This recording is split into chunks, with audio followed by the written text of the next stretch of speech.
The suspense, the excitement. This is the part where on a show like this, people usually pretend that they haven't been talking for the last 15 minutes. So we won't do that. But hi, Sarah. How are you doing? It's been a long time.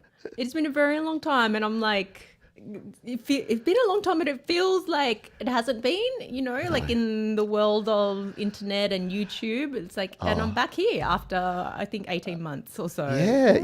yeah. Well, I was looking, it was about August 2021, and we're now here in January Oh. 2023. So it has. It's been a long time. You haven't been up to much. We'll talk about that later, but you've been basically slacking off and being lazy. Yeah, That's what just I've been heard. like, That's what I've heard on the grapevine. If you don't know, this is the live recording of our podcast. And if you don't know Sarah, the wonderful Sara Nguyen, she is a content creator, coach, guru of all things media, streaming, Canva, marketing, you name it, she does it.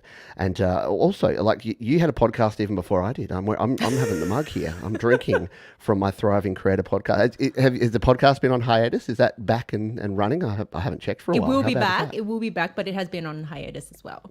Cool. Well, that's good. I look forward to it. Look forward to it coming back. We've got a few early birds that have jumped on in here, so we'll say good day to them first. Mark Bro's probably off having a coffee, but he'll be along. Mr. Thomas Christ, our wonderful moderator. Thank you for being here. Fat Panda Cat 79. We've got Joe and Barry Glenn, the one and only Jade Star. Hello to you. Jay. And someone called Sara Nguyen. That's Hello me. to you. That's you. So this is if you're wondering why this is so casual, this is the show before the show. This is what you get when you come early and you hang out with us while we do the recording. So we just hang out here for about 5 minutes. We get everything sorted up. You folks, because the other thing is, I was saying to Sarah, a couple of times I've recorded the whole podcast and I get to the end of it and then people are like, the audio was really terrible in that. Like you guys were way out of sync and weren't balanced right. So this way, you folks, the wonderful community, can tell us if our audio's okay, if one of us is too loud or too soft, we can adjust it now, which means less editing for this guy, which is good because I'm very lazy. I basically just take the audio of this and then throw it out there. So you're using the viewers as your testers. Exactly. I've said that, and those that are Patreons of mine know that they're like the guinea pigs, and I'm like, you pay me so that you get to be my unpaid beta testers, and I really don't know why that's fair because it should be the other way around. They should get the premium stuff once I've tested it all, but they seem to not complain, so I do thank them for that. We're gonna kick into things shortly because we're talking about sharing today. I thought that Sarah came up with that topic, and I'm like, ooh, what a juicy one. So talking about sharing and oversharing online, and how much is too much, and what you should and shouldn't do, and what the pitfalls are. Let it be said that I've had heap of experience. You've had experiences sharing and it going astray sometimes, Sarah. I'd say. I'm going to save it for the podcast. I'm going to start it now. Like, we're No, going to it. no, we'll save it for the podcast. 'Cause, All right, we'll save want it for the podcast. we'll get all the The juicy anticipation. bits. Yeah, I know. You've got to go with the anticipations. All right. So so I'll just say one final thing. If folks, if no one's complaining, so I'm assuming that we're actually sounding okay and that we're looking and sounding fine for the podcast. So if there's any problems, like getting married, but speak now or forever hold your peace. I don't want Hold any a grudge complaint. for the whole time. Or sit there seething, even though you could have told us beforehand that one of us is way too loud and one of us is way too soft. So we'll be okay. Hoken Audio said, you mentioned Hi Ren in passing last time. I wanted to say thank you. What an awesome piece of artwork. Yeah. Have you seen Hi Ren from the artist Ren, Sarah? No, You should I feel go like I'm check missing it out. I have major phone Yeah. out. What's going on? There's like I don't know, someone sent it to me, buddy Mike over at Creative Source sent it to me, and then I gave it to Georgie and like, you got to watch this. Like everyone that watches it, it's hard to explain. It's a song, it's a piece of art. It's just go and search it up. Hi Ren after the show. It's awesome. So I'm telling everyone I know. But hello to you. Hello third person prod. Saw Barry Glenn drop on in here as well. Hello to you. I want that blue. Is that the blue of Sarah's background? Sarah has always had the best backgrounds, I got to say. Always looks really cool. There's always something interesting going on behind you. I kind of got inspired. I've got my CDs up here. I found my CD collection and I just started throwing CD covers, which you can't really see because of my lighting. But yeah, I've always enjoyed Sarah's backgrounds. They always look thanks. very profesh. Alrighty, Jade says we sound good, so I'm going to go with that. I'm going to trust Jade, and we're going to kick straight on into it. So we're at the 5-minute mark, which is about exactly where we want it to be. I'm going to unceremoniously throw Sarah into the backstage, and then I'm going to bring her back on, and then we'll be recording. So Sarah, I'll see you in just a jiffy. And gone. So this is where we're going to kick off the podcast proper, folks. Thanks for joining us. Thanks for helping with the sound check and the pre-show. And I hope you enjoy the show. If you do have questions or comments as we go through, feel free to throw them in the live chat. We definitely do. Keep an eye on that and refer to that as we go along. Welcome to the Studio Live Today podcast. On this week's show, our feature topic is something super juicy. We're talking about sharing online, your social media, your Insta posts, your Facebooks, your YouTubes. How much is too much? What are some of the pitfalls? What are some of the things that you need to keep in mind when you're choosing how much of your life you should be sharing online? That and a whole bunch of other topics. But once again, you don't want to just listen to me ranting for the next hour. I've got a fellow rantee, a wonderful creator, coach, mentor. She knows everything you need to know about getting your designs stunningly good in Canva.com. She's an absolute professional in that, getting your live videos looking snappy and really helping your business grow. And you know what? If you're a musician, that's a business. If you want to start getting yourself out there, promoting yourself, and you're creating music, to me, that is the same thing as a business. So without further ado, please welcome to the Studio Live Today podcast, Sara Nguyen. How you doing, Sarah? Hello. What an introduction. I was like, oh, who's that? That person sounds amazing. Right? You're just who's you got on the show? Who's joining us? It's like, is someone else coming? Oh my goodness. I missed the memo. It's totally true, because I've learnt so much from watching your videos and listening to what you've got to say, especially about design, because I think that's one of the things that a lot of people think, I'm no good at graphic design. I'm no good at doing my own design. I can't afford to hire a designer. Your videos show us so many different techniques and ways to actually do that. So if you do want to learn from Sarah, go over to, where's the best place to go? You were talking about your website in the pre-show. Is that back up and running? That you broke? Is it all good over there now? Technically it is, but you can find me at Sara Nguyen on YouTube, and my website is saranguyenonline.com. Yeah. Perfection. So yeah, all the cool things, all the superlatives I threw out there, you can go and find out for yourself. And if you're watching here on the live YouTube video, or if you're on the audio version of the podcast, there'll be links down in the show notes or the description for you.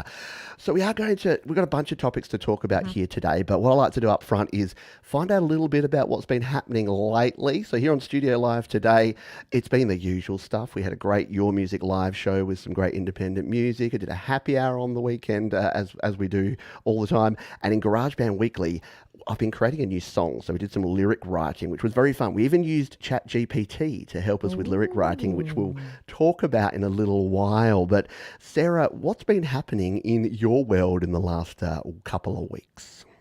I'm going to go a little bit further back in time from my last appearance on the show. Well, that's a good point. We should probably go back in time, because it's So we go back in time, which was August 21, and I was on the show, and the big secret was at that time I was pregnant. And I didn't tell many people, and I didn't tell the YouTubes or the internet.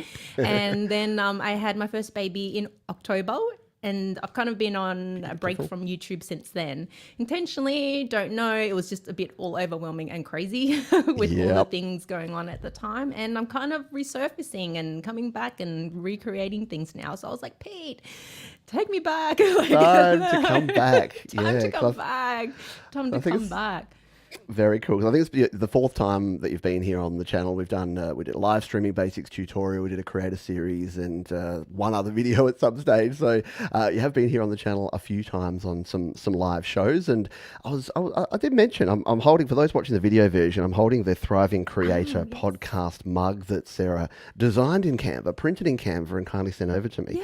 Yes. We're not sponsored by Canva on this show, but we both are. What are we called now? Canva Verified experts. Canva verified experts, which they managed to just forget to kick me out. But I don't think I'm a Canva expert. Everything I know I learned from Sarah, but Sarah is definitely a Canva expert. So it kind of encouraged me to get back and start doing this podcast again, because it's just fun to have a relaxed, casual place to have a chat and get some cool people like yourself on the show. So thank you so much for joining us, and congratulations on having your first child. And I'm sure some of that will potentially factor into the feature topic that we have here this week, which is all about content creators and oversharing. Now, when you threw this idea out, I thought this is beautiful. I know there's a lot of people out there, and whether you're sharing content about how to create or whether you're sharing your own content, because I know many folks in this community are musicians, but when you're a musician, you're sharing posts on social media, you're sharing stuff about your life, maybe you're sharing some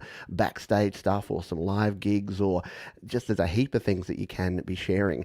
And it's challenging sometimes to either know how much to connect or disconnect your music life from your personal life, or your content creator life from your personal life. So what's your hot take on this? Why did you want to chat about this today? And what's your thoughts on the sharing when it comes to social media and online? So I think, like, for me, particularly with having the baby, I was like on the opposite spectrum. I didn't tell anyone, didn't want to, share it with the YouTube peoples or any of social media, because it was kind of my thing. And, that was my choice, and I'm totally okay with it. And I've seen creators on the other side, their choice, because it's all about choice, was to, share the whole journey. And, I've seen birthing videos, home birthing videos with water pools. And I've seen like a lot of stuff where I'm like, whoa, that's kind of a lot. Yeah, okay. Like, I came here looking for some business, training, and here's a, video of your first home birth. Wow, that's definitely different, And the question is that too much? Are they just being, true to who they are? They're like, this is a big thing, I want to share it, and I'm okay with sharing it. Like, but where's the line, So it's an interesting one. And we're not going to name names, but I do recall a certain creator who had baby number 2 or 3, and in the birthing room with his wife did a live stream of, saying just in the birthing room, and then talked about content. And I was just like, do we need to do that? Yeah. Or can we just be chill, and enjoy these moments? And radios used to do it. Radio shows were notorious, particularly when there was a wedding or there was like a birth. They'd always be like, hey, we're just here. So-and-so's having a baby. How are you feeling? And she'd be like, get it out of my face. Like, so not just social media, content in general, like how much is too much? And, is everything content? I don't know. What are your feels, Pete? It's one that I struggle with. I come and go on it, because I know people who literally, you wouldn't know if they have a family or not. You don't know their relationship status. You don't know anything about them at all. And I find it hard to connect with those sort of folks sometimes. Yet I feel a little uncomfortable on the flip side of that, when people are sharing the level of information you just talked about there, or whether you're finding out everything that perhaps you didn't really need to know about someone. And I don't know. I think there's got to be a happy medium somewhere in between there, because there's things that we're proud of, and it really depends. Yes. So obviously, someone that's live streaming from a birthing suite is really proud of that moment in their life and want to share it with their followers. And hey, if they know their audience well enough, and I think that's part of it, is knowing what niche you're in and knowing your audience and your community. So the community that I have here on Studio Live today, they know me, they know my wife Georgie, they know I've got a couple of kids. I got 2 girls, and they're tweens and teenagers now. So, and I think that can help, because especially from what I do, a lot of the people that I'm helping are in that same boat, where they've got those same challenges. You got the day job, you got the mortgage, you got the family, you got the dog, you got the parrot. So finding ways to communicate. If people just thought I was just some bloke that didn't have any of that same thing, am I as relatable? And maybe that's what these creators are trying to do. They're like, I'm being super relatable. I do, however, think that there is a creep factor that comes in when you use that as what's a nice way of putting it? Validation. Yeah, yeah, use it as validation, or even creepier, where you're using that as like almost bait to get people Yeah. in. You're like, cute baby. By the way, buy my course. Like, I don't. Yeah. If you came out, because I know that you do a lot of this stuff, and yeah, you sell courses. Go to Nguyen online.com. You sell courses. You've got amazing content over there, and I don't know. I look at your website now, and if you're watching here on the live show, I'll show folks here because it's a really nice looking website. Thanks. Where are we? No baby There's- pictures. Like, well, that's the thing. Like the temptation would be, this is Sarah's website, which is exactly what you need. And if I'm like, oh, a camera, an iPad, I use those things. Build and grow your business online. You got some really nice design stuff here. If it was a picture of Sarah and baby going, hey, I just had a baby, now buy my business course. I mean, does that really connect? And it's the same if I was trying to sell a GarageBand course and I'm like, make some cool, funky lo-fi music in GarageBand. Oh, here's my children. Aren't they cute? I don't know. There's a bit of a disconnect there, but yeah, it's an interesting one. I'd like to put it out here. So if you're watching this live, folks, if you're on YouTube with us as we record the podcast, let us know your thoughts. How much do you choose to share? Do you have any issues with people who share too much, and maybe some anecdotes or stories about things that make you? I don't know. I get a little bit of the creep factor, but then again, I'm a private person. Do you think it comes down to your personality type as well, Sarah? Is it that if you're an Definitely. introverted private individual versus someone that's really out there? yes, I remember, and because we're exactly like him, Ed Sheeran, we can talk about him. I remember an interview he did, because on his social media, like there is zero personal life on there apart from, his on the road stuff, which is not really personal life if you ask me. It's like part of his job. And I remember an interview he did with someone, they were like, why don't you post more stuff about your life? And he was like, Instagram is a marketing tool. Social media is a marketing tool. Like if I'm going to post, it's going to be for my music, for my shows, for this, completely about marketing. If I'm posting to get likes, like that's where I'm concerned. When I see people do it for the likes, that's where I'm like, are you okay? So I liked his approach there. And I think it does come down to your personality and how much you want to share. Yeah. Yeah, and I guess, I don't know, I need to be a little bit more accepting of what people do want to share with. They do want to overshare, I guess, because so much of it goes on and so many people seem so happy to see it and read it. But I don't know, I guess it's because I'm fairly anti things like the paparazzi. I think that like the whole celebrity culture of the TMZ, just it creeps me out. And I just think that there's some things that I don't want to know. And I don't think I need to know. And I kind of figure that that's the same thing with me when I share. And I must admit that as well as being someone who puts their creations out there, I also, I don't tend to share a whole lot about what I'm doing and when I'm doing it. Not that I'm going to be swapped by people, but like, I'm going to the cricket, and then suddenly 10 Studio Live Today fans show up and go like, yay, it's Pete Johns, we found him. But you can see how that could get a problem for people once you get more popular than perhaps we are, or recognizable. Like, yeah, you'd have to start to be really concerned about how much you do choose to share online. But I don't know. I don't know what the answer is, except that I choose to go somewhere in between and hopefully keep it a little bit medium. I think so. I heard someone say like their way of approaching it is 1 to 5 or 1 to 7. So, for 7 days a week on their Instagram, they'll post one personal thing. And then the rest will be business related, advice related, relating to the actual content they create. And they'll have one part where it's like, this is me in my pajamas drinking coffee, whatever. And I was like, I can deal with that. That's cool.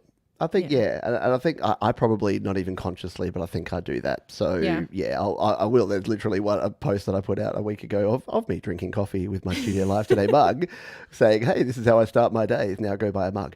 So maybe I'm breaking my own rules, and maybe I'm being a giant hypocrite because I'm telling people, don't use your personal life to as a business sales tool. But then I kind of did it anyway. So. And I post pictures of my baby on my Instagram stories all the time. Like, There you go. Exactly. You got to do it. Look at, hey, I think everyone, hands up who's a new parent that didn't post a bunch of photos of their baby on all their social media. Like it's a thing. You don't have 3,000 photos of them, like I know. a couple I feel percent bad, of that is like- going to go up. Like, back in our, at the risk of sounding old, back in my day, there's maybe like 4 photos of me from the age of like 0 to 3, and then I look at how many photos of my children I have, and it's kind of crazy, but it's an interesting question, and I just thought it was a great one to start us off with here and get things ticking along. There's another topic here that you put in here, and I'm going to shift this one up here on the fly because I think it's related to that one, and that is the elusive work-life balance. So yes. you've just told us that yes, you were pregnant last time you were on the show. You were pregnant, had bubs, and then you had some time to obviously just do that little job of being a mum. It's really keeping easy a human for those being that alive. haven't done it, right? Yeah, keeping another human alive. It's super easy. Like you wouldn't believe how easy it is. Obviously, I'm joking. But so you made a conscious. Was it conscious or subconscious to say, right, I'm pulling away? Do you think that you did less or more than you probably had planned going in? What was your experience like? So for me, I still had, other things running in the background, like my course and, project work that I did, but YouTube stopped. It was, in terms of me prioritizing and what I was capable of doing, I was like, I can't do it all. The baby is like 80% of my time. That other 20% will be these other projects I'm dedicated to. And the thing that had to drop for me that made sense was YouTube. So whether it was conscious or not, it kind of just happened that way. And I'm fortunate that, I was able to do that because these, some people I feel don't drop YouTube because that's the only money that's coming in. So that they feel like they have to keep doing it. And if they don't, then, they won't be able to put food on the table. So I think for me, it was conscious and it kind of just played that way. Did I really plan it that way? Not really. It's kind of just how it fell out. And fortunately for me, it's all okay. Like, I wasn't cancelled. I've come back and the videos still all work and everyone's like, oh, thanks for coming back. So yeah. But I do think this work-life balance thing is bloody hard. Can I say that on your show? Can I say the B word? Yeah, I think bloody's fine these days. I just checked, funny, I was chatting with Jade Starr, we checked the latest YouTube words, and apparently, I won't even say them, but HE double hockey sticks and DAMN are now okay as well, but apparently they were not before, so I don't know what happened there, but I'm pretty sure bloody is fine, because we're Australians, so we actually can't help it, but sorry, interrupting you, continue. Yes, that's right. So this work-life balance thing is really hard, and, I know that people seem to think that there's this perfect formula, but I don't think there is. I think it's just doing the best you can and being okay with that being enough, right? As opposed to trying to meet this crazy standard of people who don't have the same situation as you, or even if they do have the same situation as you, whether they have kids or not. But like everyone's different, right? Like people have different coping levels. So you can't expect people to all be the same, and that'd be boring if they all were, really. It would be so boring. I tell my children all the time when they're just like, Dad, you're so weird. And I'm like, I know, right? Isn't it cool? Like, how boring would it be if I was normal? Like, who wants to be normal? So, yeah, and you're right. You touched on a really good point there, which is that we are all different. And I think there's this belief that we can chase perfection. And I remember I used to have it in my work life when I was in the corporate world, but also in my work life now. I think, well, when I get everything to this, and this, then everything will be fine. So same for musicians. They're like, as soon as I get this one album out and start promoting it, then everything will be fine. But guess what? You get it out, it's not perfect, and then you keep doing things. So I think trying to achieve this state of perfection where everything's right, it's not reality, because new information is going to come at you, new things are going to come out, things are going to change. I wrote a song about it. The only thing that doesn't change is that things will change, because there's so much change that goes on. And unfortunately, putting yourself into a position, I mean, look at all the people that were in a perfect job in 2019, and then what happened in 2020?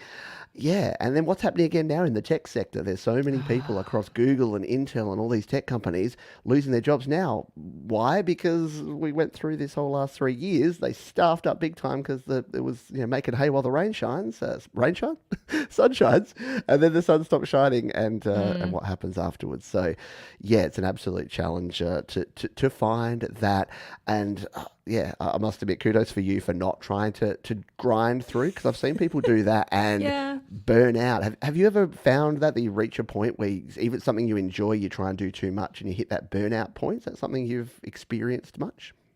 Definitely. I think even these last few weeks where I've gotten back into recording and, engaging with people like you and coming back on, yesterday I was like, I am so bloody tired. It's just like, man, it's a lot. It's a lot to do all of this with, the other commitments that we have, whether you have kids or not. Like all of this content creator stuff is a lot of work. It's like the role of, I can't remember how many, I think we've had this conversation. It's the role of 8 people, like scripting, writing, producing, marketing, like design, like it's at least 8 jobs that you're doing all in one. And it's a lot. It's definitely a lot.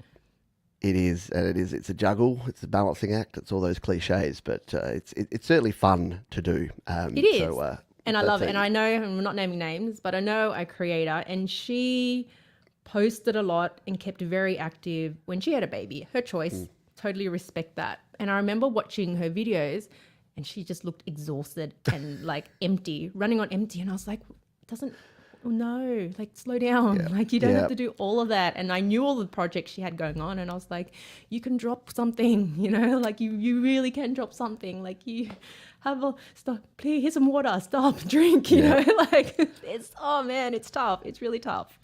It is, yeah. We talked I had Jade Starr on last week's podcast, and we were talking about exactly that sometimes as creators, and we bite off a little more than we can chew, and perhaps we say yes to too many things that we can't actually do. And I had a couple of projects recently, and I must admit that I said yes, and I shouldn't have, because I kind of knew that I'd be pushing stuff uphill to try and get this stuff done.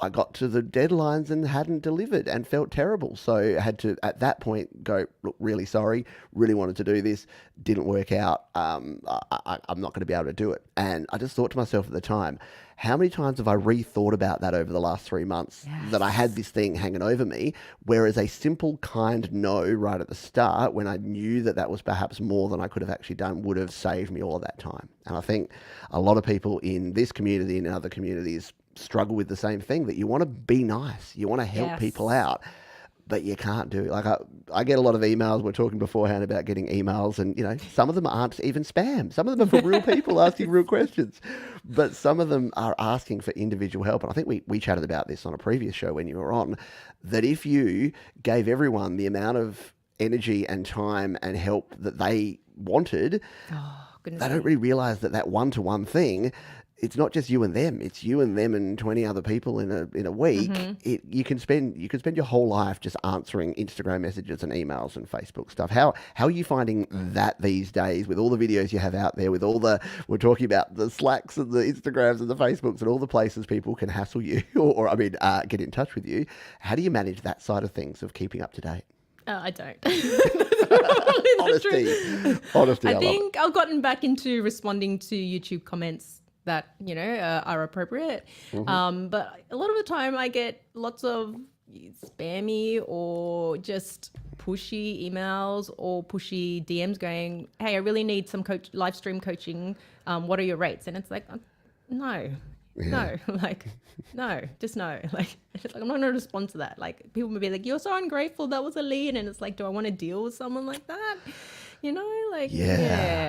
That's a really good point, actually. Like that's once you get into the business side, because I know many folks in this community do this for the love of music and do it for the love of creation, and that's great and that's awesome. If you're a weekend warrior, more power to you. As soon as you're doing it as a side hustle or as a business, people think, oh yeah, like every job has to be. I've taken on mixing jobs and mastering jobs and coaching jobs where I knew I had that gut feel early on about the person, and I knew that it wasn't going to work out, and I did it anyway.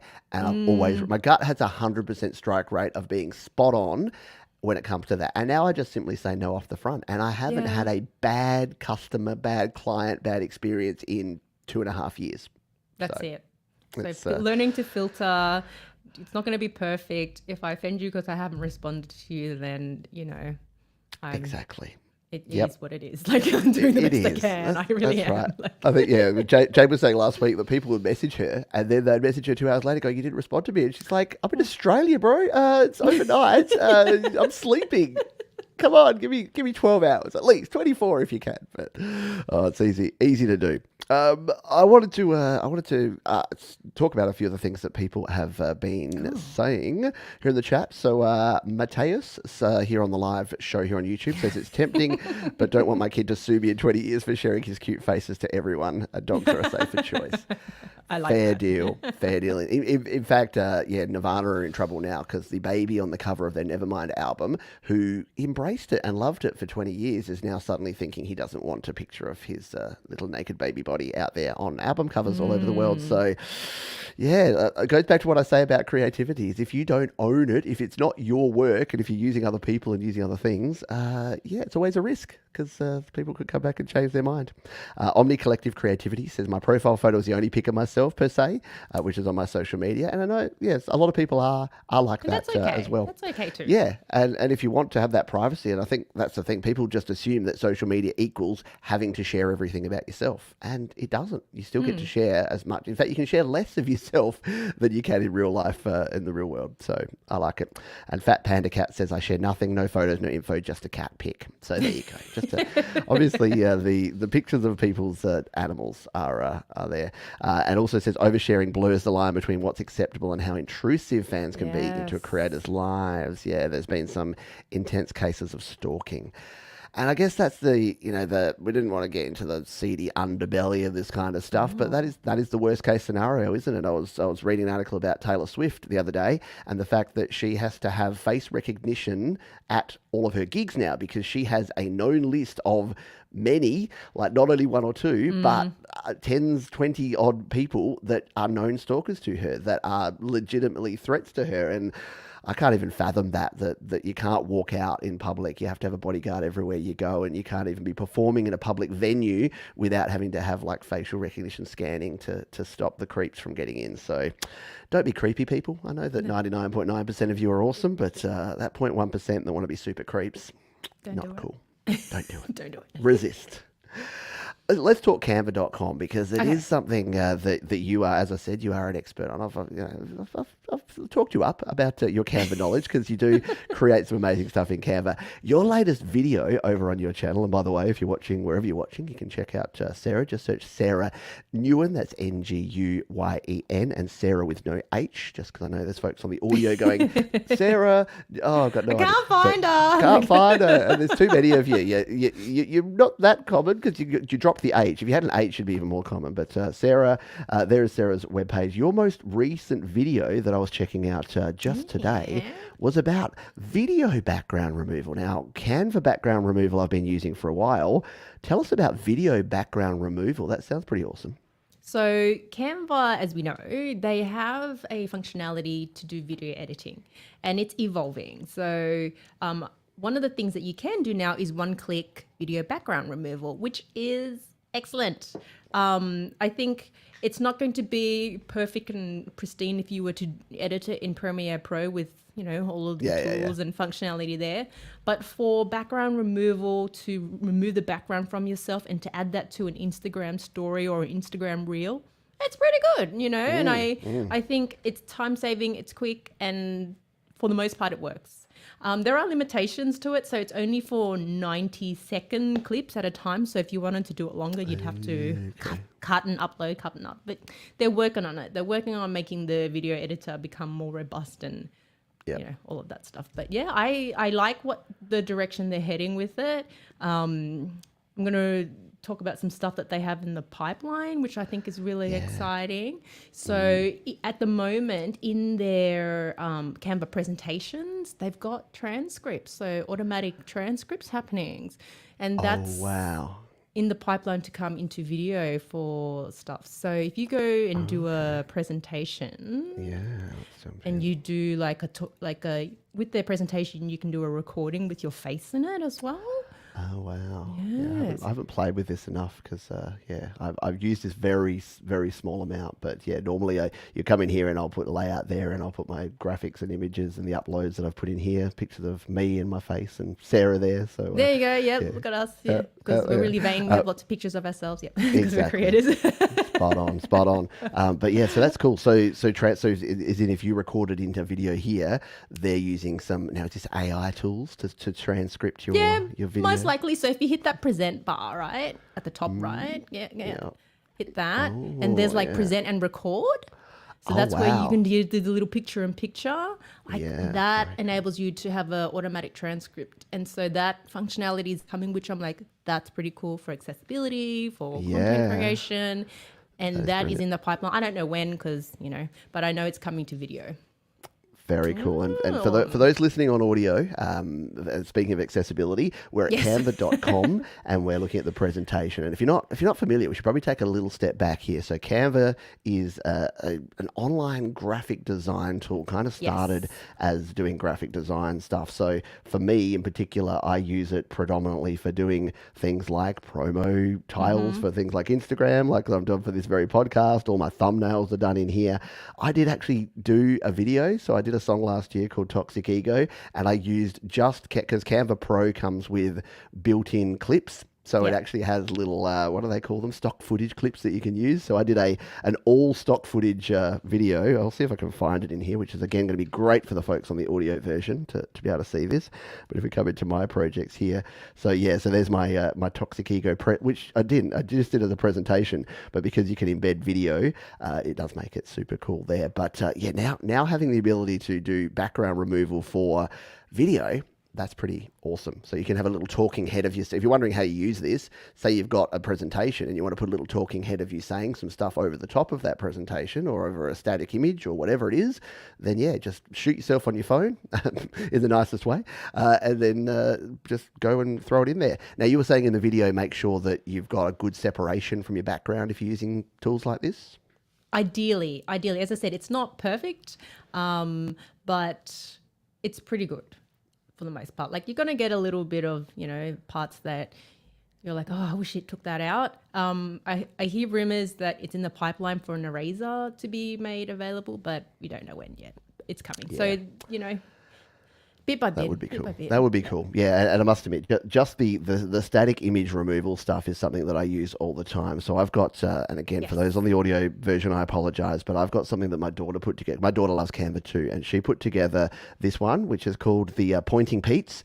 So it's all the little pictures. So she's done the background removal, and you're looking at a whole bunch of me pointing at random things. And all I do when I do a video now is I come into the gallery of Pointing Pete's, find the most appropriate Pointing Pete, and then throw that into my thumbnail. So that has streamlined my process for creating things, but also really good for album artwork. So if you're there going, hey, I'm a musician, why do I care about design? Well, number one, you should, because if you're posting anything on Instagram or if you're putting out Facebook posts or if you're doing anything else, you'll want this. YouTube thumbnails.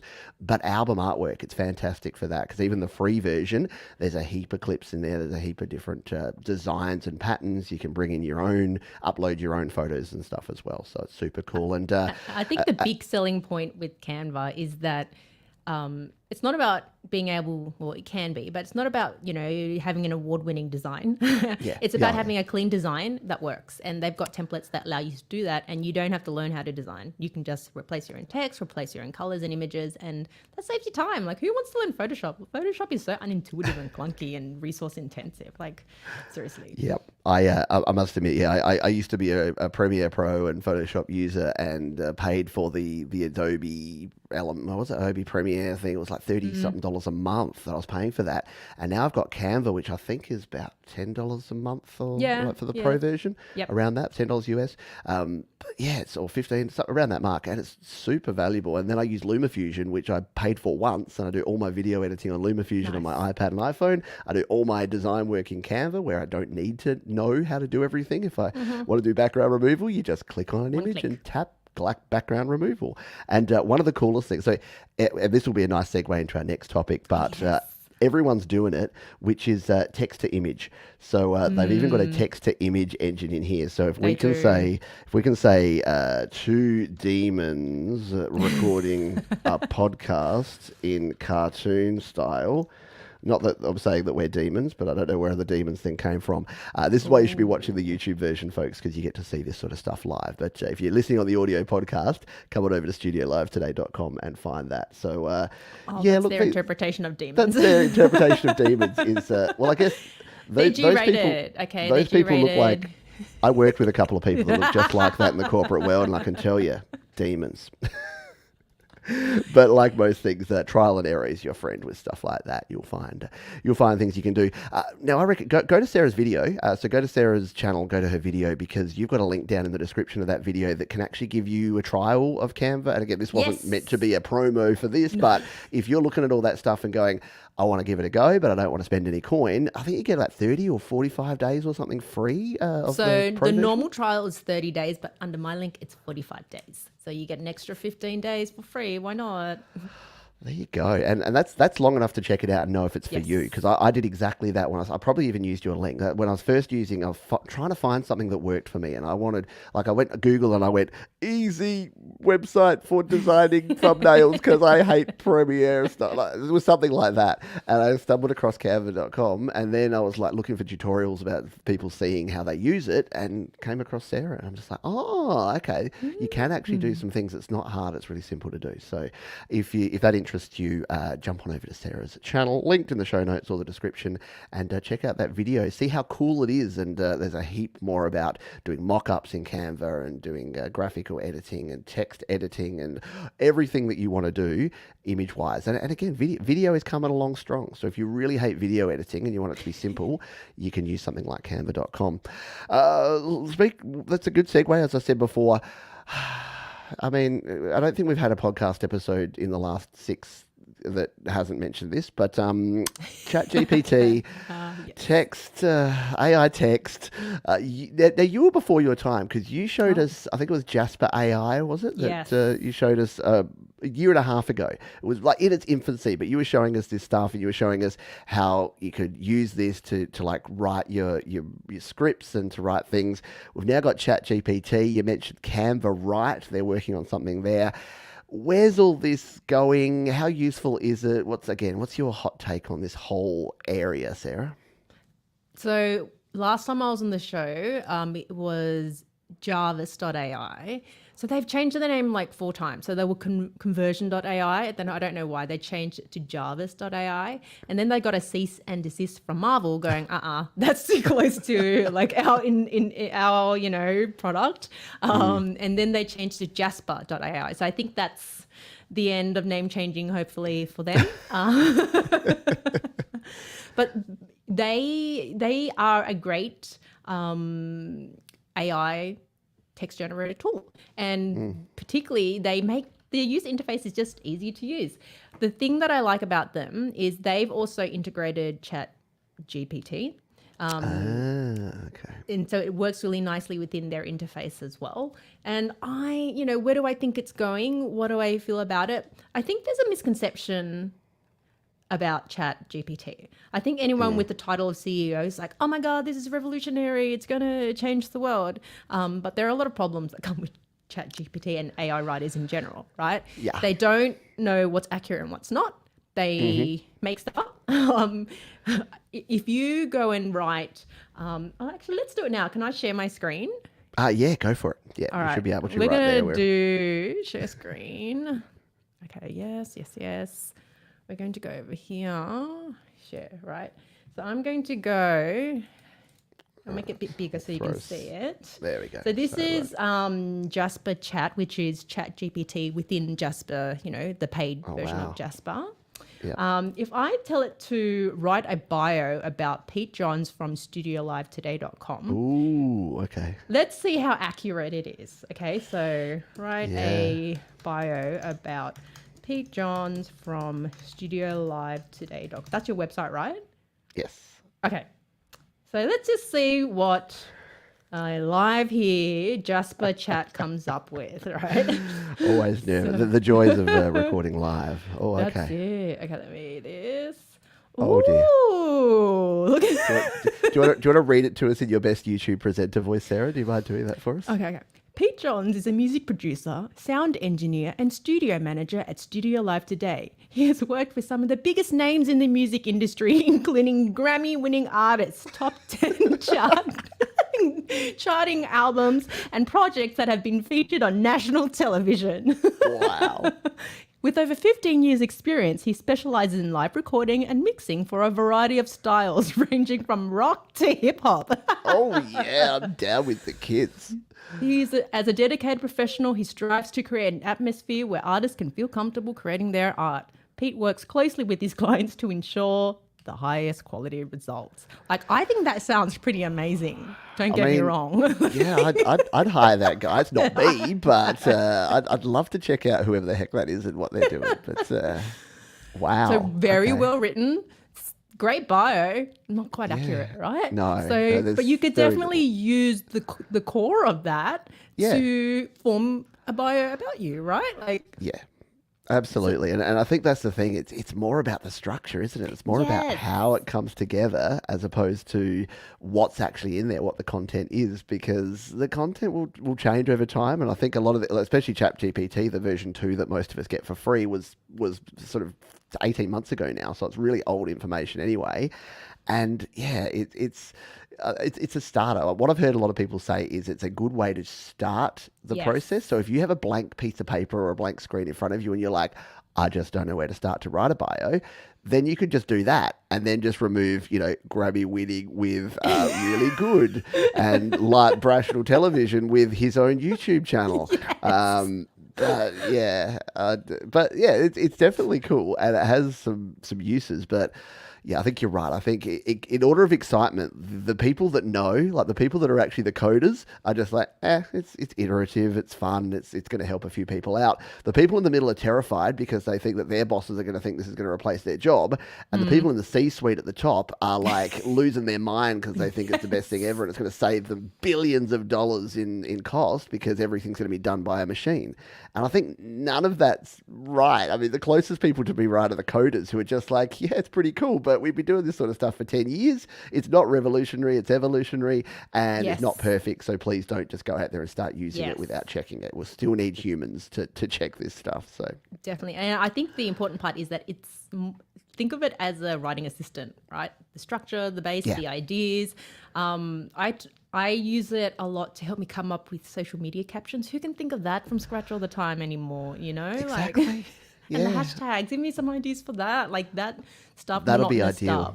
Exactly. We need the reverse where you give it a picture and you say, please write a caption with appropriate hashtags for this picture because I got nothing. It's just a picture of me pointing at a microphone. Can you just do my captioning for me? That'd be great. But you can tell it to write a caption about, Well, yeah, you could explain the picture. Yeah. Yeah, explain the picture and it will do that. Or it can rewrite stuff, and make it more concise. So that type of stuff, I think, great. Not taking Yeah. people's jobs. If anything, it's enhancing, the quality of content people put out when used correctly, right? Yeah. Because a lot of people can't spell. A lot of people have very poor, sentence structure that I've seen. I do a lot of content editing and it's like, oh man, this is bad. And this, Yeah. is a nice way of getting better quality stuff out. I agree. And really good point here. So here on the live YouTube show, Jade Stars said, sure, ChatGPT is often wrong, but that will change swiftly. People will use Wiki for the info that's often very wrong.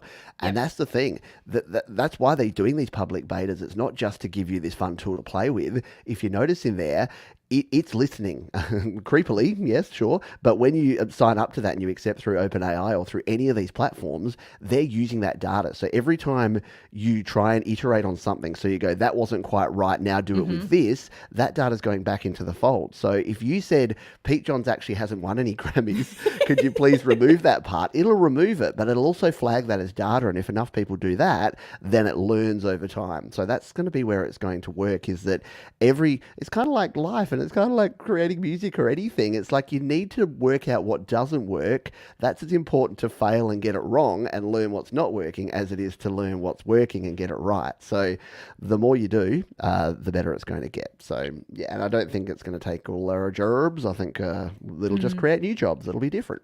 And Yes, that's people to okay. check the content to make sure it's right. Yeah, People producing stuff. Exactly. Every revolution from agricultural to industrial to technological has removed jobs, but it's also added jobs. And yeah, no one's out there hand raking fields anymore, but that's a good thing because we Yes. invented the threshers that can go and do that for us. And it's the same with the Industrial Revolution. No one's, I used the analogy last time of the Willy Wonka movie, the Johnny Depp version, which not great, where he's screwing on the lids of the toothpaste tubes. Like no one has that job. There's the toothpaste tube screwer on a thing, but who wants that job? Who wants to protect a job that can be done like that? Anyway, we're getting off track, but really cool stuff. So yeah, check out Jasper AI. It looks cool. If it stays the same, it'll be Jetson.ai next time. No, Probably. sounds like they've done. And so Canva, obviously we showed the Canva image, text to image before. They're going down this track with their transcript. Is there any more about that you know of, or that you can divulge? Yes, so I will share again, if I may. You can put me back on, Pete. Yeah, can we do that? So There we go. Canva too have jumped on the bandwagon of these chat writers, and same concept. So this is within the Canva doc type, so it's not within all their designs. It has to be a doc. And doc kind of breaks my brain. I still don't understand this product. So they say it's not meant to be a Google Doc or like a Word doc, because this page is like an infinite scroll. There are no page breaks. And I'm like, no, I need my page breaks. Oh, yeah, okay. And I'm very confused why you would use this apart from using it for Magic Write. Anyway, it's still evolving. It's one of those things. I digress. Within Canva Docs, you can use Canva Write, Magic Write here, and then, write an Instagram caption about being excited for Friday. Nice. And include captions. And include, what do you call it? Hashtags. Like, is this TGIF, so excited for the weekend, hashtag Friday feeling, hashtag weekend vibes? Like, that's pretty good. There you go. Yeah, I think that's pretty good. Like, do that monotonous stuff that, you have to post every single week. I like so it. Canva Magic Write, I've got a tutorial coming out next week on Tuesday about it. They're working on the functionality. If I had to compare Jasper and Canva, I'd say Jasper are more mature. The product's more mature and has better output than Canva. Sorry, not sorry. Like, it's one of those things where I saw them jump on it and I was like, Canva, do you really need to be in this space? I don't know, but you are. So. But be thankful, because at least they didn't try and launch an NFT. So we can be thankful for small wins and blessings. So. Yes, that's right. I just asked it because I've never used this before. I just said, write a short article about a podcast about sharing on the internet featuring Sara Nguyen and Pete Johns. And this is what we got. If you're looking for a podcast that will help you understand the complexities of sharing information on the internet, look no further than Sara Nguyen and Pete Johns' show. This dynamic duo dives into social, legal, and ethical implications of online sharing, giving their listeners a comprehensive overview of the online landscape. From Facebook to Twitter, Reddit to Instagram, Sara and Pete explore the ever-evolving digital world and provide their listeners with valuable insights that can help them make informed decisions when it comes to slightly long in the paragraph there. So we can edit it, but there's some structure there that we can work with. That's the thing. If I was trying to legitimately write that, it wouldn't be quite like that, but it gives me a start. I would say that's a good start. If you're looking for, that's a good promotion. If you're looking for a podcast about this topic, then look no further. I wouldn't have come up with that. So I quite like it. I think last time what was the words? I put it in the little preview of the video here today. Dope design. Yeah, it was dope. Dope designs. So last time it was dope designs, and this time it's hashtag weekend vibes. So lists of things that Pete wouldn't actually say, but the kids probably do. So that's all right. It's all good. Barry Glenn here on the live show says I like Pete's radio voice. I should use that for something. I don't know what it's good for though. Just pretending to be a DJ from the 90s. That's about it. Although they probably still sound like that today, do they? I don't know. It's probably an award-winning radio voice if you ask Jasper or ChatGPT. That's right, yeah. Ask Jasper. It's just like, Peter's won multiple, he's in the Radio Announcers Hall of Fame. He's won multiple awards. And yes, he's just been paid $1 billion by Spotify for his new podcast. That's what's happening over there. Let's talk gear, Sara, because I won't get you to move it because you said it's placed nicely and it's exactly where you want it. But you've just got yourself something that I want, which is a new boom. I've been talking about boom arms for microphones forever, and whether you're a musician or you're a live streamer or a podcaster or any sort of creator, boom arms are awesome. But most people like me are using the cheap $20 eBay variety, which I've been using for a while. You've just upgraded. What did you get, and why is it so cool? So I got, get the name right, the Rode PSA 1 Plus. So that's the Ooh. newer version of their boom arm. If you already have the older version, my personal thoughts are you don't need to upgrade. It works just fine. But if you were like me and got rid of it and then regretted it, like, and realized that you needed a Yeah. boom I arm, really it's should a have very kept good that. arm. It's very, very good. And I'm not going to name names, but other competitors, I found they were ahead of the competition in the sense that you do get that 360 ability to rotate it, whereas the other ones you can't move the microphone, and you're talking like, you're moving Yeah, yourself yep, around yep. the microphone as opposed to the opposite way around where you need to move the mic around you. So I really like it. The question is, how important is gear in 2023, Pete? Like, Ah, there you go. Well, I think $165, and it can be here in 13 hours. No, yeah. Sorry, I was a bit distracted there. I think I need to buy one. Yeah. How important is gear? Look, I have this weird like moving sliding scale because I don't like to say that you need particular stuff to get stuff done, and I definitely don't think you need the most expensive gear in the world. But I think you need a certain level. I think you need to yes. have it a good enough.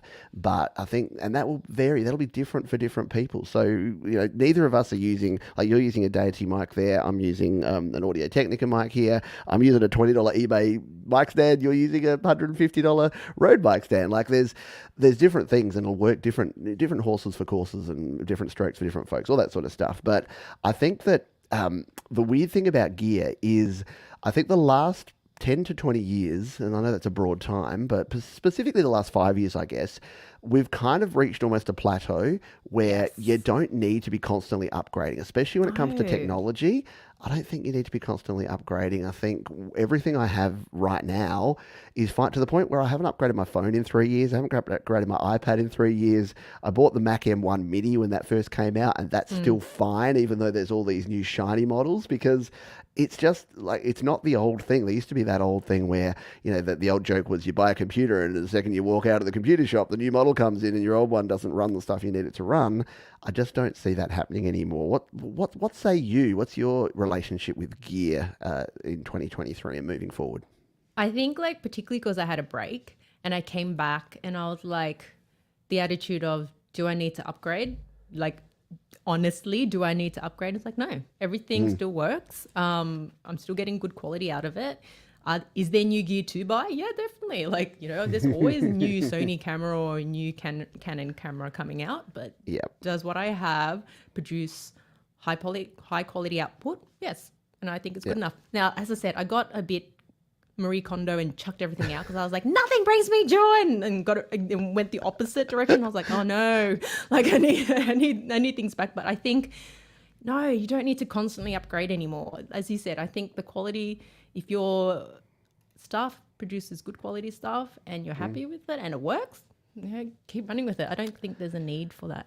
I was sent a new microphone by Deity, and I was like, guys, like, what is there anymore? Like, what Yeah, is there yeah. to send anymore? They're like, no, it's better quality and it's portable and it's this, and I'm like, well, isn't that what this one is? Like, how's it different? And like, oh, it's cheaper. And it's like, okay.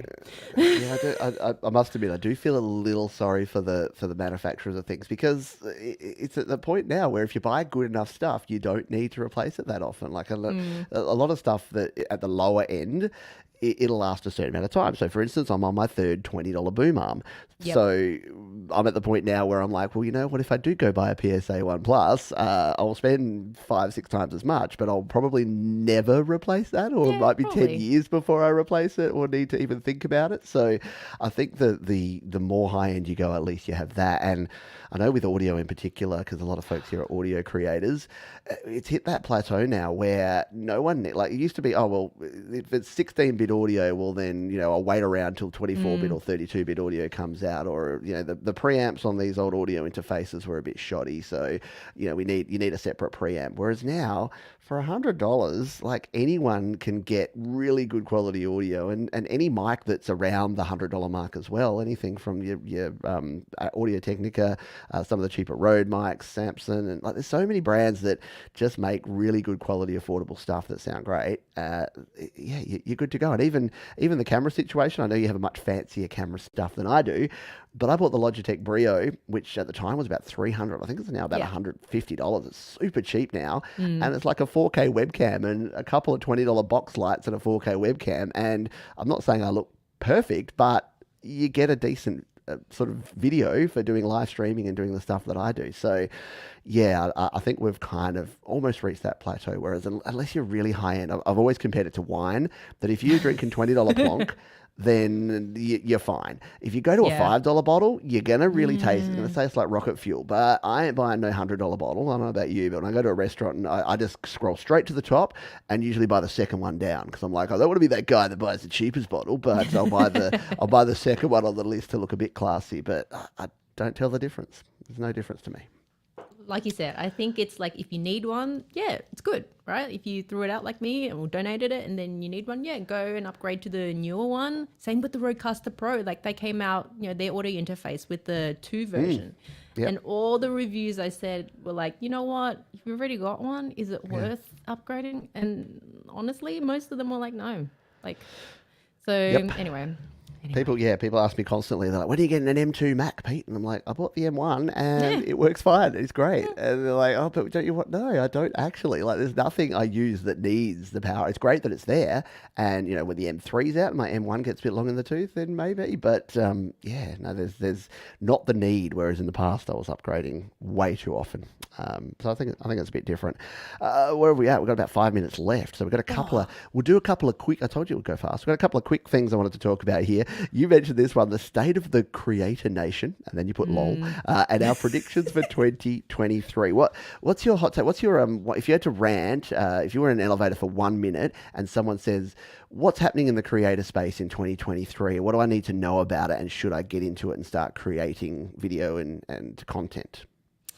I think, and this is very annoying, but it's like, I'm seeing a big shift on Instagram. I'm like, Instagram, I'm not saying the others are dying. No, like Facebook isn't dying. YouTube isn't dying. I know Facebook have had a lot of attention in the media with all the layoffs and the not as good prediction of revenue, but they're still making a mozza. They're still very strong. Like they're not going away. And I do see this big emergence of Instagram video. I see that becoming a thing, and I see myself habit-wise, like watching way too many Instagram reels. I think it's coming, and it annoys me. But I'm like, got to embrace it, got to go with it. Right?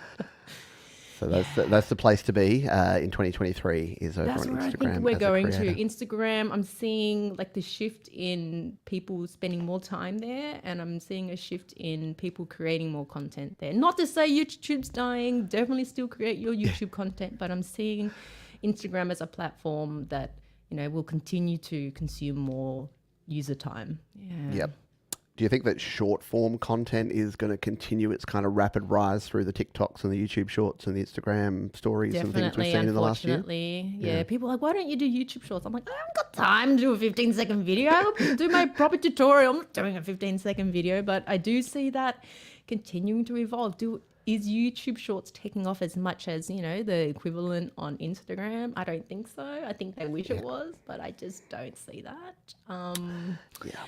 Yeah, the data that I'm seeing says it's not, but I think they believe, yes, we created this, it's the best, in true YouTube people form. Well, they're definitely trying, because as of the 1st of Feb, I don't know if you signed up, but I ticked the box because kind of had to, that said, you got shorts, they're going to monetize them now. So I guess that's their differentiating factor, because there's a lot of very famous Instagram and TikTok folks who are not actually making a whole lot in the way of money. So they're spending a lot of time and they're getting millions of views, but the creator funds they have on those places are not quite what YouTube do have that monetization model that everyone knows and I won't say loves, but at least can be slightly relied upon. So I do think short form content is going to, become continually more popular.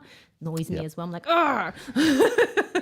I'm nearly on board. Like I railed against this. I hate vertical video for starters. I think why can't you just turn your phone on the side? But that's just an age thing, I think. But so I really don't like that, and I didn't like a lot of the short form content because it was just so irrelevant. But what I'm seeing now is that for how-to stuff, when I want to solve a problem, if I see a 1 minute short versus a 10-minute tutorial, if I can get the same information in the 1 minute short, I'm going to watch it now. So if I just need to know how to enable a feature on my phone, I'm going to watch a 1 minute short instead of watch someone rabbit on and tell me to hit the bell and ring the notifications and do all the other things. They're just like, grab your phone, click this button, then press this one, then do this, you're good to go. That's sometimes all you need, isn't it? And I think that's where the how-to space is going, that people are short on time and they just want to get the answer. I've kind of seen a trend. The way I explain it is that about every 3 years, based on age, everyone just shuffles up a notch. Yeah. So like Facebook used to be, when I was in my sort of late 20s, early 30s, Facebook was for me. And then it's kind of grown with me, but I'm at the end now, whereas I'm like, oh no, Facebook's for the oldies. And I'm in my 40s, I'm young. So I'm chunking down to Instagram. Meanwhile, the kids that are in Instagram are pissed off because all their parents are in Instagram now. So they're chunking down to TikTok. And then the younger, funkier parents are just like, oh, what's this TikTok? I kind of like this TikTok thing. So now all the kids are scrambling, trying to find all these Be Reels and all these other weird social media platforms that they can share on. And then eventually, so basically it's young people running from their parents. Just that's social media in 2023. Just don't be where your parents are. For YouTube, the video intros, where are they dead or are they still a thing? I still have mine, and I've seen a lot of people just dump it completely, and I was like, I think that's the way it's going now. I think I need to dump it. I don't know. What's your take? So you mean as in like a pre-recorded little sting or something like that? Yeah, the little video opener that people had. I like it, but apparently it's killing much time. Funnily enough, I actually asked this about a year ago, so maybe I need to ask again. My intro has gone from 10 seconds to 5 seconds. It's now 2 seconds. So it's now my logo that just goes, so I'll go, in this video, I'm going to show you how to do a thing. And it goes, da-na. Like, okay, now just do the thing. And I said to people, should I get rid of that? Like, is that annoying? And they're like, no, it tells me, like it announces to me that now's the point. Like they like the format that it's 10 seconds. In this video, we're going to do this, this, this, and this. Let's go. Da-da, and then we get into it. And when I asked, should I remove this? Because I thought the same thing. I'm like, these things are dead. People were like, no, it's nice. It adds a little bit of professionalism. It brands you. We know it's a Pete Johns video when it goes da-da and has the logo there. So I think shorter, definitely. I've seen, if I watch, I'll tell you, if I watch a video and they haven't told me no one's been on screen, there's been no talking, but it's more than 10 seconds of audio without a word being said, I click off immediately. I can't even. So I need the videos like you do, where it's like, in this Canva tutorial, we're going to be covering this, this, this, this, and this. And then I don't really care if there's a thing. I don't know. What do you think? Do you think it's gone? You think it's out of here? I think it's like you getting shorter and shorter. I hope it doesn't go, because I personally think, it's a nice little professional thing to have, and it tells them where they're at. And really, if people get that annoyed by your 2 second, then really they're probably not your audience. Like, that's the thing. And I think it depends. And again, if it's a 30-second video, no, you're not even putting it 2 or 3 seconds. So if it's a short form content, but I think if it's a 5 or a 10 minute tutorial, like you're saying, you can have a 2 second sting. Yes. I think it's still right. I think it's fine. I'll probably keep it for now, but hey, maybe I need to go back to a poll and ask. Another poll for 2023. Right. We're over time, which always happens around here, but that's okay. You mentioned in this one, and we'll close with this, but the Lunar New Year and superstitions. I don't. I said at the start, like I vaguely know that every year is a different animal, and it's your birth year, and it's rabbits. I think this year. Lunar New Year and superstitions. Are there superstitions around the Lunar New Year that you have or that others have that you wanted to reference here? So my background is Vietnamese. So we have, what we feel are Vietnamese specific traditions and superstitions. So Lunar New Year started, I think it was 22nd of Jan. It was very early this year because it goes off a different calendar. Yeah. And there are superstitions with what you do and don't do. So for New Year's Day, you're not supposed to clean on that day. You're supposed to go out, have a good time, because they believe if you clean the house, wash things, then you're washing away your good luck. So don't clean on New Year's Day. Don't cut your hair on New Year's Day. Same premise, cutting away all your luck. And the one that I love the most is, like they say, the first day and the first few weeks of New Year's is really important that you have like a good time and don't fight with people, because how you start the year is how the rest of the year will run. So if you have a fight with me on New Year's Day, it means we're going to fight all year. So, try to keep it as positive as possible. So I quite like that, having a pleasant time. Some things can't be avoided. Like sometimes you're just like, put your dishes away. Like I'm just going to nag you all year about that.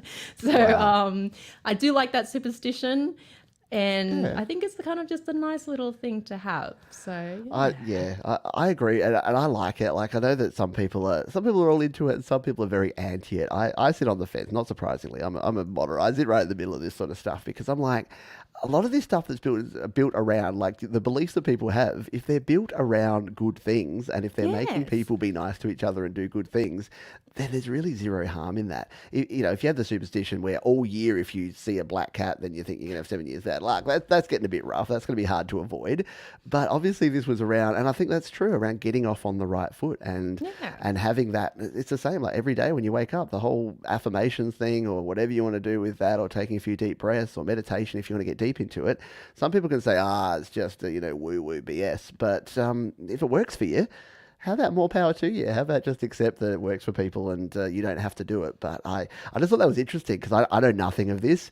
I'm very culturally ignorant because I don't know. I've lived in a very sheltered world, and I'm trying to expand my horizons more and more as I get older and learn more about different cultures. And it's fascinating. Apparently in Italy or somewhere in Europe, there's something that they do with the calendar New Year, whereas if you wear red underwear on New Year's Eve, then you're going to get pregnant in the next year. So if you're a lady and you're trying to get pregnant, you wear red underwear.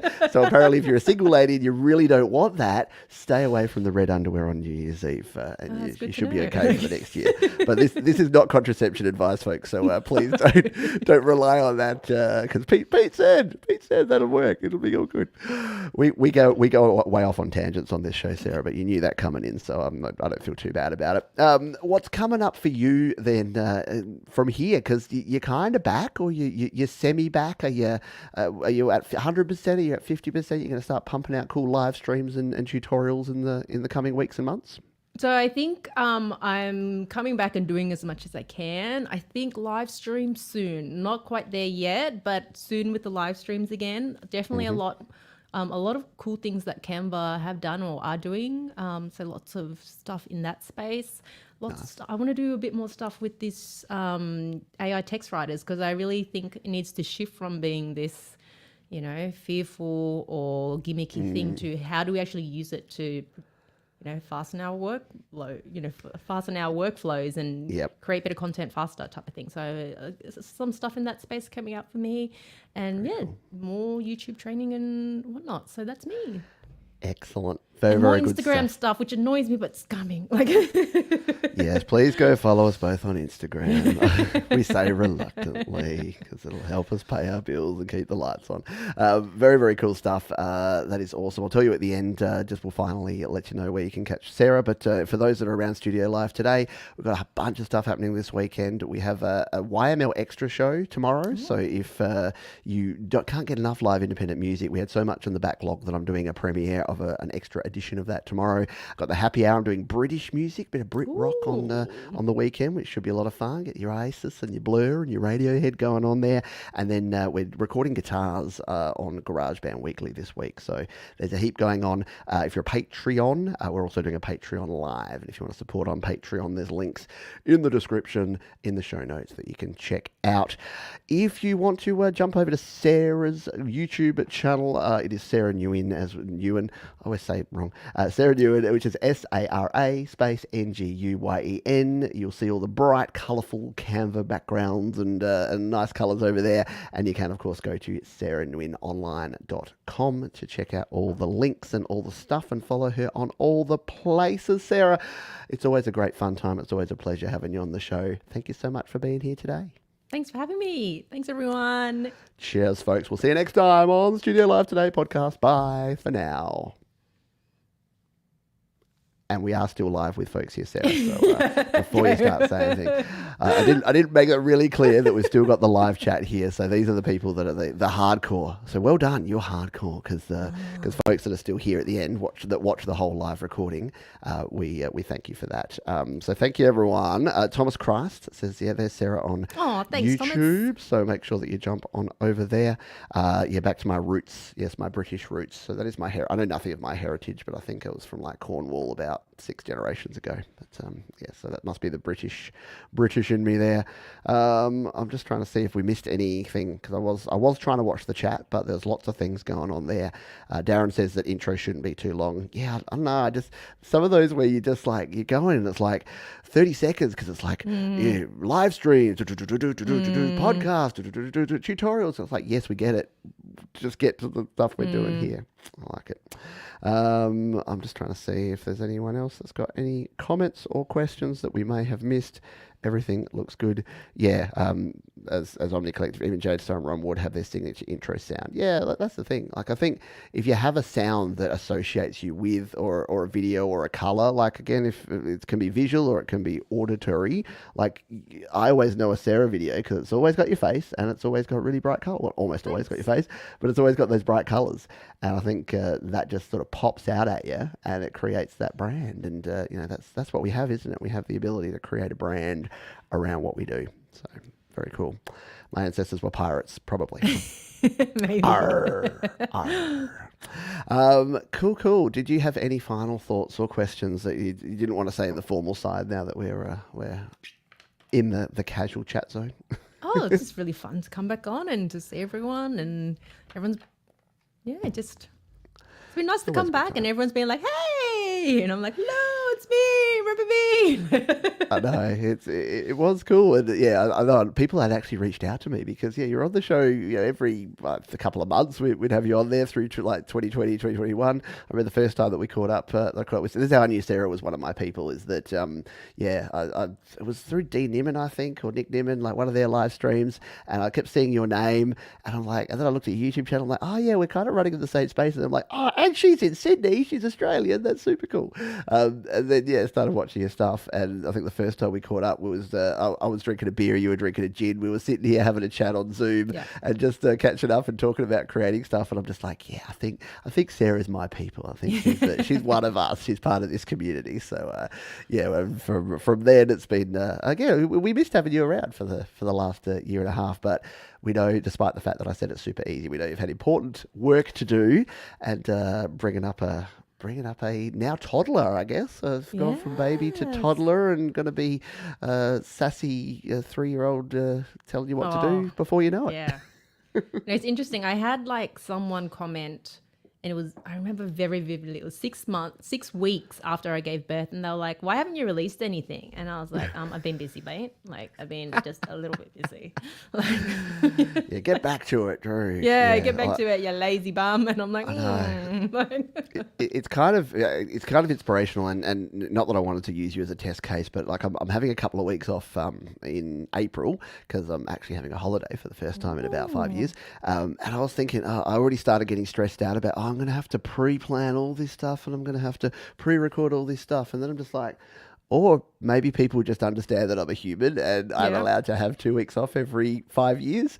Yep. So, I'm kind of now leaning towards the fact that I go, guess what? We're just flicking the lights off for a couple of weeks. You'll be fine. And then we'll be back to regular programming after that. So, are you going overseas, or is it potentially? Yeah. Again, around the oversharing thing. Looking to go overseas, which I'll divulge more information in the forums I can when I can. And I need to live my life through you. Being all mysterious. Well, in fact, on that note, and this is going to really annoy everyone that's watching this, but we're going to let the wonderful live audience go, and then I can let you know a little bit more about it. So everyone's going to be like, "Oh, Johns, we hate you." We'll tell you in the next episode. There you go. It will be like a cliffhanger. It's like watching a soap opera. It's like, next time on the Studio Love Tonight podcast, find out where Pete's going, and then people are like, "Oh, that was disappointing." Exactly. Wait for that. Like, oh, you're going to Tasmania. That's where we tried to. Tried to go to Tasmania in March of 2020. That didn't end well. We got our ship turned around halfway there because COVID went nuts and had to come home.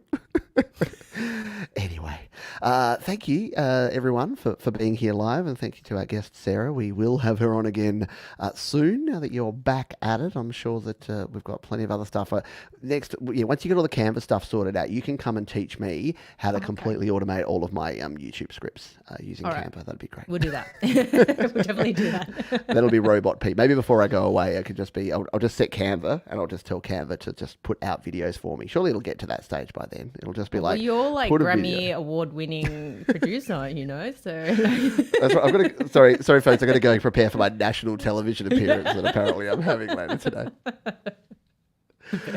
All right, folks. Thank you, everyone, for being here, and thank you to my guest Sarah. Do go and check out her channel. Nearly 40,000 subscribers over there, so she's doing something right, and you'll learn a thing or two.